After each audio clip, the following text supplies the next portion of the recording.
ప్రధానమంత్రి నరేంద్ర మోదీ నాయకత్వంలో దేశం ఆధ్యాత్మికత అభివృద్ధితో పాటు శాంతి బాటలో నడుస్తుందని కేంద్ర మంత్రి కిషన్ రెడ్డి అన్నారు. తిరుమల శ్రీవారిని ఆయన దర్శించుకున్నారు. ఈ సందర్భంగా ఆయనకు ఆలయ అధికారులు ఘన స్వాగతం పలికి దర్శనం ఏర్పాట్లు చేశారు. దర్శన అనంతరం రంగనాయకుల మండపంలో పండితులు ఆశీర్వచనం చేసి స్వామివారికి తీర్థప్రసాదాలు అందజేశారు. అలాగే ఈ సందర్భంగా కిషన్ రెడ్డి మాట్లాడారు.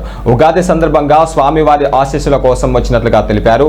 ప్రపంచం మొత్తం యుద్ధ భూమిలో ఉంటే భారతదేశం మాత్రం ప్రధాని మోదీ నాయకత్వంలో సేఫ్ జోన్ లో ఉందని ఆయన తెలియజేశారు.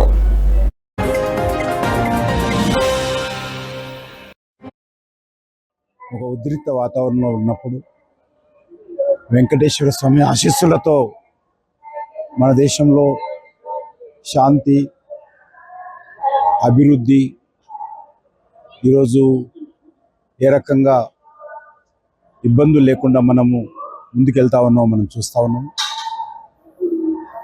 అభివృద్ధి చెందిన దేశాలైనటువంటి అమెరికా లాంటి దేశాలు కానీ, లేక చాలా సేఫ్ జోన్ అనుకున్నటువంటి అరబ్ కంట్రీస్ కానీ ఏ రకంగా ఈరోజు ఉద్రిక్త వాతావరణంలో ప్రజలు ఇబ్బందులు పడుతున్నారో మనం చూస్తూ ఉన్నాము.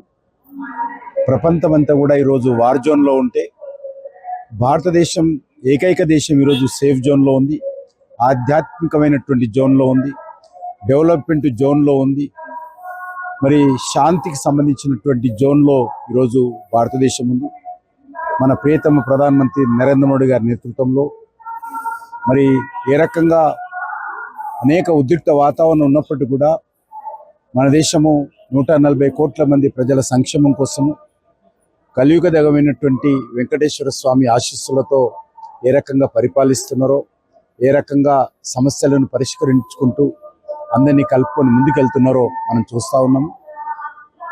రానున్న రోజుల్లో కూడా మరి మంచి పాడి పంటలతో ప్రజలందరూ కూడా సుఖ సంతోషాలతో మరి ఉండాలని ఉగాది పండుగ సందర్భంగా శ్రీ వెంకటేశ్వర స్వామి ఆశీస్సులు అన్ని వర్గాల ప్రజలకు అందించాలని మనస్ఫూర్తిగా కోరుకుంటున్నాను.